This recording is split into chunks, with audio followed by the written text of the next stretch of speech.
সবাইকে স্বাগত এশিয়ান দেশ সংবাদে। দর্শক, পুরো সংবাদ জুড়ে আপনাদের সঙ্গে আছি আমি আনোয়ার রাজ। এবার বিস্তারিত। নারায়ণগঞ্জের সিদ্ধিরগঞ্জে সজল হত্যা মামলায় নাসিকের সাবেক মেয়র ও জেলা আওয়ামী লীগের সাবেক সহসভাপতি সেলিনা হায়াত আইভীকে জিজ্ঞাসাবাদের জন্য 2 দিনের রিমান্ড মঞ্জুর করেছেন আদালত। সকালে Narayanganj senior judicial magistrate Moinuddin কাদিরের আদালতে আইভীকে 7 দিনের রিমান্ড চেয়ে হাজির করা হয়। একই আদালতে তাকে ফতুল্লার সাইদ হত্যা চেষ্টা মামলাতেও শোন অ্যারেস্ট দেখায় পুলিশ। শুনানি শেষে আদালত 2 দিনের রিমান্ড মঞ্জুর করেন এবং আইভীর জামিন আবেদন নামঞ্জুর করেন।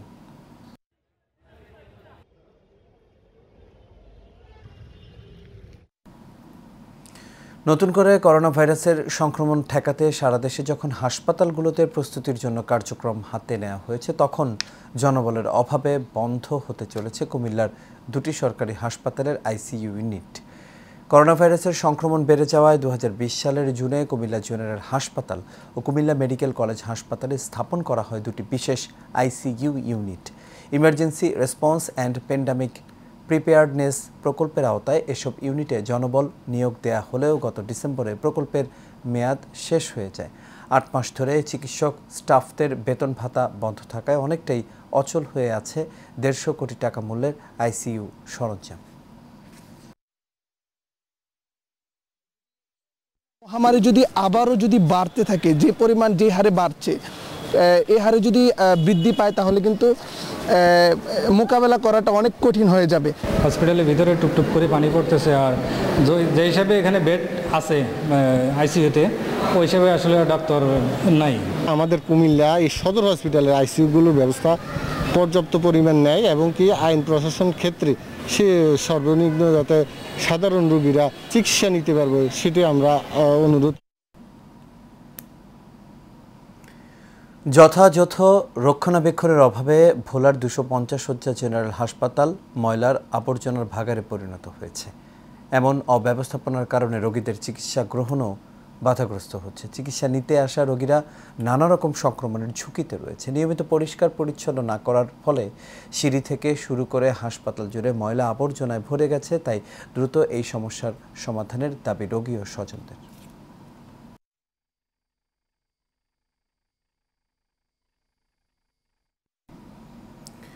বগুড়ার শিবগঞ্জে বাঁশবাগানে ডেকে নিয়ে এক প্রতিবন্ধী কিশোরীকে ধর্ষণের অভিযোগ উঠেছে। শিবগঞ্জ উপজেলার ধাওয়াগির গ্রামে এই ঘটনা ঘটে। ভুক্তভোগী পরিবার জানায়, প্রতিবন্ধী ওই কিশোরীকে বাড়ির পাশের বাঁশবাগানে নিয়ে ধর্ষণ করে স্থানীয় রেজাউল। পরে বিষয়টি পরিবারের সদস্যদের জানায় ওই কিশোরী। প্রতিবেশীরা অভিযুক্তের কঠোর শাস্তির দাবি জানান।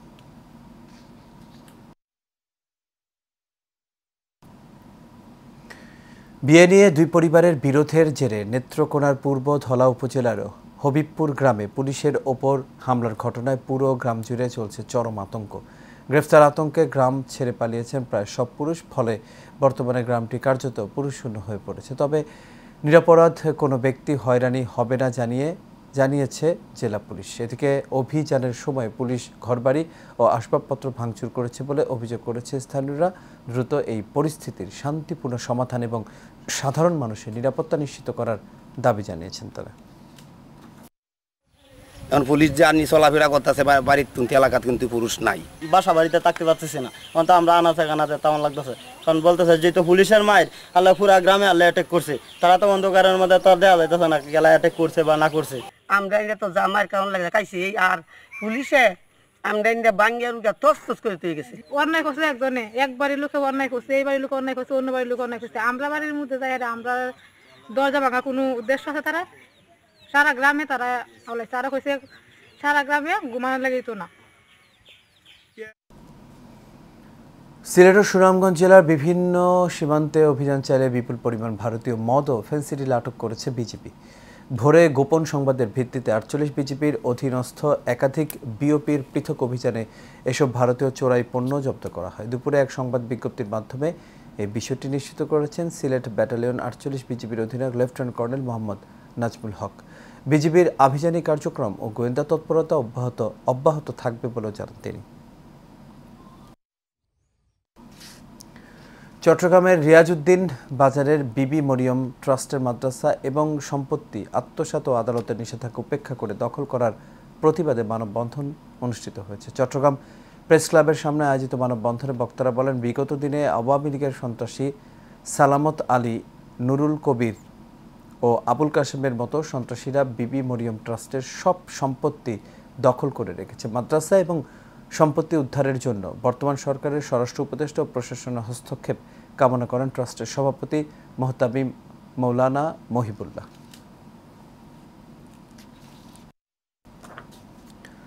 শরীয়তপুর জেলা ছাত্রদলের আহ্বায়ক কমিটি ঘোষণার পর থেকে একটি পক্ষ তা বাতিলের দাবি জানিয়ে প্রতিদিন সড়কে বিক্ষোভ, সড়ক অবরোধ, মশাল মিছিল, কাফনের কাপড় পরে বিক্ষোভ সহ বিভিন্ন কর্মসূচি পালন করে আসছে।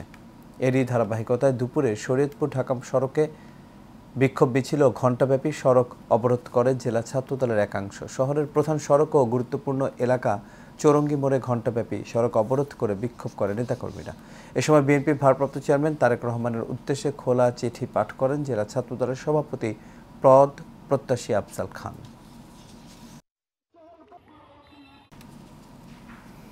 ময়মনসিংহের হালুয়াঘাট কাছারি রোড মসজিদ মার্কেটের 12 ব্যবসা প্রতিষ্ঠান আগুনে পুড়ে গেছে। এতে 1,40,00,000 টাকার ক্ষতি হয়েছে বলে দাবি জানিয়েছে ভুক্তভোগী ব্যবসায়ীরা। রাত 2টার দিকে এই অগ্নিকাণ্ডের ঘটনা ঘটে। 2 ঘন্টার চেষ্টায় আগুন নিয়ন্ত্রণে আনে ফায়ার সার্ভিসের 2টি ইউনিট। ব্যবসায়ীরা জানান, বেশ কয়েকটি গোডাউন ও আইসক্রিমের ফ্যাক্টরি সহ 12টি দোকান ঘর ছিল। প্রাথমিকভাবে ধারণা করা হচ্ছে এটি বৈদ্যুতিক শর্ট সার্কিট থেকে দুর্ঘটনা হয়।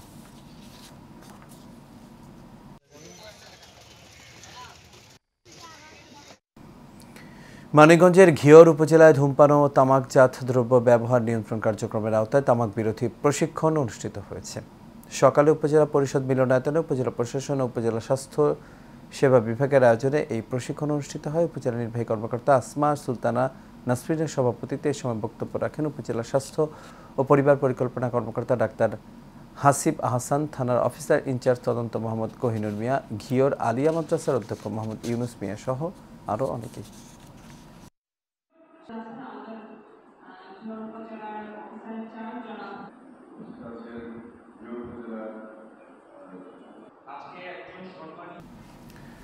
বগুড়ার শেরপুর সংবর্ধনা ও ঈদ পুরুল মিলনী অনুষ্ঠিত হয়েছে। অনুষ্ঠানে নবগঠিত কমিটির সদস্যদের সংবর্ধনা প্রদান এবং ফুল দিয়ে শুভেচ্ছা বিনিময় করে পৌর বিএনপির নেতৃবৃন্দরা। অনুষ্ঠানে বক্তব্য রাখেন শেরপুর পৌর বিএনপির নির্বাচিত সভাপতি স্বাধীন কুমার কুণ্ডু, কেন্দ্রীয় ছাত্রদলের সভাপতি ফজলুর রহমান খোকন, শেরপুর পৌর বিএনপির সাধারণ সম্পাদক ফিরোজ আহমেদ জুয়েল সহ আরও অনেকে।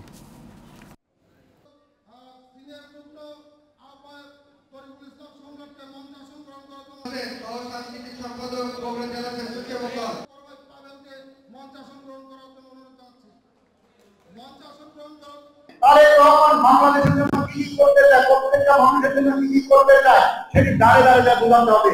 আরেকটি কথা ছাত্রদলকে বিশেষ করে বলতে চাই, বাংলাদেশে বিগত 17টি বছর স্বৈরাচারী হাসিনা বিএনপিকে কোন স্কুল, কলেজ, ভার্সিটিতে তার রাজনৈতিক সংগঠন পরিচালনা করতে চায়নি।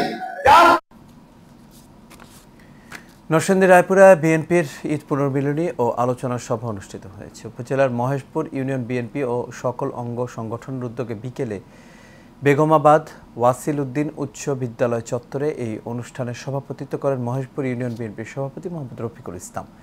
এ সময় প্রধান অতিথি হিসেবে বক্তব্য রাখেন নরসিংদী 5 আসনে ধানের শীষের মনোনয়ন প্রত্যাশী কেন্দ্রীয় বিএনপির বিজ্ঞান ও প্রযুক্তি বিষয়ক সহ সম্পাদক ইঞ্জিনিয়ার আশরাফ উদ্দিন বকুল।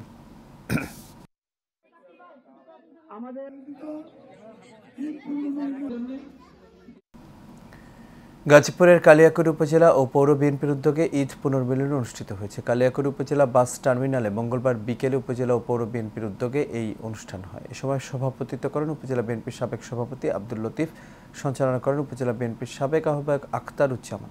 এতে প্রধান অতিথি ছিলেন কেন্দ্রীয় বিএনপির সহশ্রম বিষয়ক সম্পাদক হুমায়ুন কবির খান। বিশেষ অতিথি ছিলেন পৌর বিএনপির সাবেক সভাপতি দেওয়ান মোজ্জেম হোসেন, গাজীপুর জেলা বিএনপির সাবেক সহসভাপতি মরকিসুর রহমান মাস্টার সহ আর অনেকে।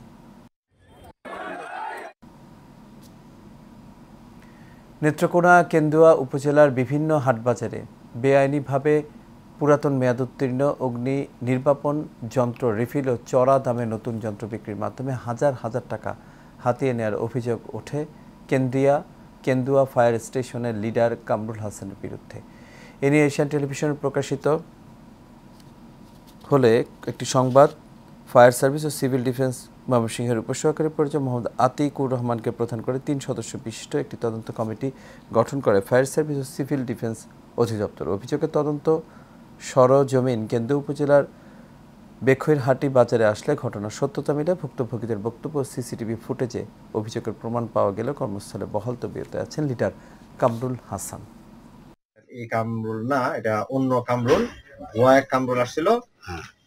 তো এসে আমাদেরকে বলতেছে যে তোমরা বলবা যে এই কামরুল না, আরেক কামরুল আসছিল। তো যে এসে বলতেছে এইভাবে আমরা বক্তব্য দেওয়ার জন্য। বগুড়ার শিবগঞ্জ উপজেলা সংসারদিঘি মৎস্যজীবী সমবায় সমিতির সভাপতি সাইফুল ইসলাম সংসারদিঘি জলমহল ইজারা দেন, কিন্তু প্রভাবশালী শাওন জোর করে তা দখল করেন। তাই নিজের জানমাল ও প্রায় 5 কোটি টাকার মৎস্য সম্পদ ও আসবাবপত্র দুর্বৃত্ত প্রভাবশালী শাওনের হাত থেকে রক্ষার দাবিতে সংবাদ সম্মেলন করেন সাইফুল ইসলাম। খুলনা সরকারি ব্রজলাল কলেজে শিক্ষক শিক্ষার্থী ও কর্মকর্তা কর্মচারীদের মাঝে পূবালী ব্যাংকের ক্রেডিট কার্ড বিক্রয় এবং বিতরণ উদ্বোধন করা হয়েছে।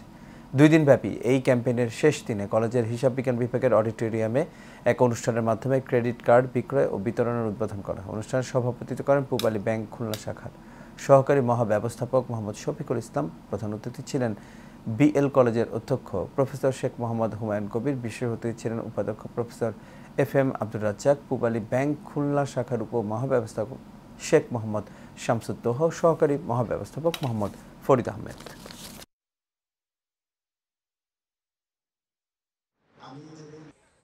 হামানত সেতু সংলগ্ন রাজাখালী ব্রিজ এলাকার পাশে সরকারি ড্রেন বন্ধ করে একটি প্রভাবশালী চক্র প্রায় 30 থেকে 40টি দোকান বসানোর পরিকল্পনায় টিন দিয়ে ঘিরে দিয়েছে। দুপুরে স্থানীয়দের অভিযোগের ভিত্তিতে Chattogram city corporation executive magistrate Chouti সর্ববিদ্যার নেতৃত্বে দখলকৃত জায়গায় উচ্ছেদ অভিযান পরিচালনা করা হয়। এই সময় তিনি জানান, ফুটপাত বা পানি নিষ্কাশনের ড্রেন দখল করে জনদুর্ভোগ সৃষ্টি করলে তাদের বিরুদ্ধে কঠোর ব্যবস্থা নেওয়া হবে।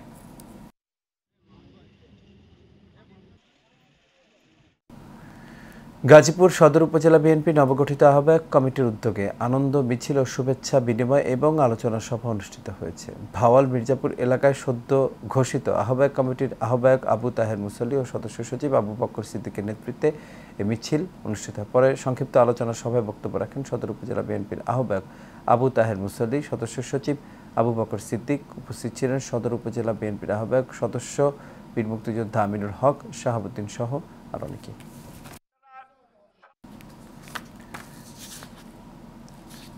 কক্সবাজারের একটি হাসপাতালে একসঙ্গে 4 শিশু জন্ম দিয়েছেন ইয়াসমিন আক্তার নামের এক নারী। এর মধ্যে 3 ছেলে ও 1 মেয়ে। ইয়াসমিন আক্তার উখিয়া উপজেলার পালংখালী ইউনিয়নের 6 নম্বর ওয়ার্ড মুসারহলা গ্রামের সৌদি প্রবাসী রবিউল আলমের স্ত্রী। মঙ্গলবার বিকেলে ইউনিয়ন হাসপাতালের সমৃদ্ধ ও বিশেষজ্ঞ গাইনি বিভাগের চিকিৎসকরা সফল অস্ত্রোপচারের মাধ্যমে 4 নবজাতক পৃথিবীর আলো দেখেন। অস্ত্রোপচারকারী চিকিৎসক ডাক্তার মোসাম্মদ রোকসানা আক্তার বলেন, গর্ভাবস্থাটি উচ্চ ঝুঁকিপূর্ণ ছিল, তবে সফল অস্ত্রোপচারে মা ও 4 নবজাতক সুস্থ আছেন। স্বাস্থ্য বিশেষজ্ঞদের মতে প্রাকৃতিকভাবে 4 সন্তানের গর্ভধারণ এবং জন্ম অতি বিরল ঘটনা। প্রায় 7 লাখে একটি মাত্র ঘটনার সম্ভাবনা থাকে।